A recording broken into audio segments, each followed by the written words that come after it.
A warm Saturday evening wrapped our home in a pleasant glow as laughter, clinking glasses, and the smoky scent of grilled food filled the air. We had invited our closest friends to what was supposed to be a light, cheerful get-together. I had just poured myself a glass of wine when she walked in, moving quietly through the doorway with a smile that felt a little too calculated. Right beside her stood a man I never expected to see. Her so-called backup, the one she had been secretly entertaining for months.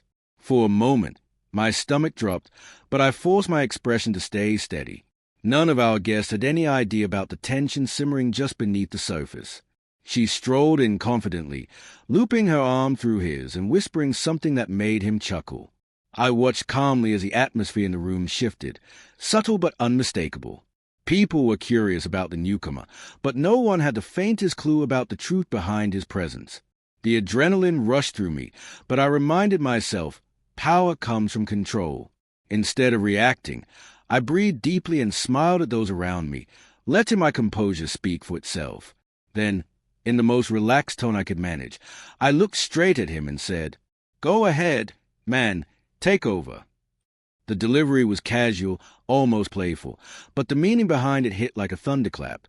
Conversations halted mid-sentence. Drinks froze halfway to lips. The room fell completely still.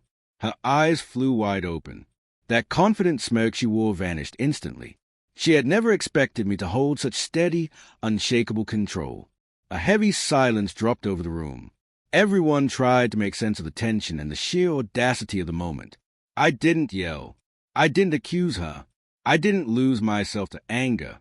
I simply observed, allowing her guilt and shock to dismantle her confidence.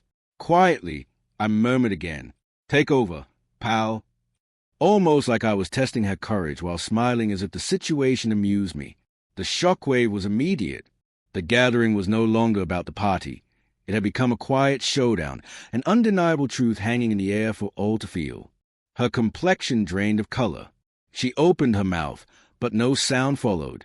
Guests exchanged whispers, glancing between us, trying to piece together the story that was now unfolding in front of them.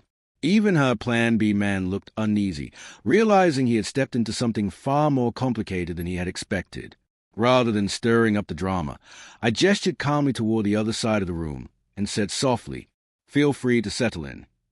My tone was polite, but razor-sharp underneath. Guests shifted uncomfortably, sensing the storm hidden within my calm. Her confidence, once loud and bold, began to collapse. She looked rattled, scrambling internally for some way to regain control, but she had misjudged me completely. The quiet tension suffocated the room. I continued socializing with the guests as if nothing had happened, completely ignoring the two of them. My warmth and friendliness highlighted the contrast between my calm dominance and her growing panic. She kept glancing at me, her expression full of fear and disbelief. She had walked in expecting outrage, chaos, anything but this collected strength that exposed her without a single accusation.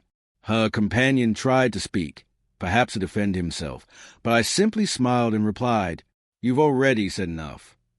The room fell silent again. My tone wasn't harsh, it was simply undeniable. Sharp, clean, and impossible for her to twist. Guests were stunned, whispering about the sudden shift in the atmosphere. She attempted to brush it off with an awkward laugh, but it rang hollow. My calm presence alone had dismantled her entire facade. Her Plan B man shrank beside her, no longer confident. Just an intruder who had walked into the worst possible moment. I moved around the room naturally, greeting friends, sharing small jokes, carrying myself with steady confidence. It only made her collapse more visible. People leaned close to each other, murmuring in disbelief at how swiftly and silently the truth had surfaced. Minutes felt long and heavy. I noticed her lean toward him and whisper something. He looked in my direction nervously, understanding by now that I wasn't reacting out of rage. I was simply in control. I nodded thoughtfully, took another sip of wine, and remained effortlessly composed. Eventually, she excused herself and tugged him along with her. They left quietly, slipping out of the gathering, leaving the whole room in stunned silence. Guests looked at me wide-eyed, whispering among themselves. I had never raised my voice, never argued, never made a scene, yet everyone had witnessed a collapse of her bravado in real time. After the party died down and everyone finally left, many of them stayed a little longer, remarking on how flawlessly I had handled everything. I didn't explain. I didn't need to. My actions had spoken louder than confrontation ever could. Later that night, alone in the living room, I reflected on what happened. A simple evening had turned into a moment of truth, one that exposed deception without chaos or humiliation. Her attempt to parade her Plan B man had disastrously boomeranged, and all it took was patience, steady nerves, and unwavering calm. No anger, no shouting, just quiet, powerful certainty.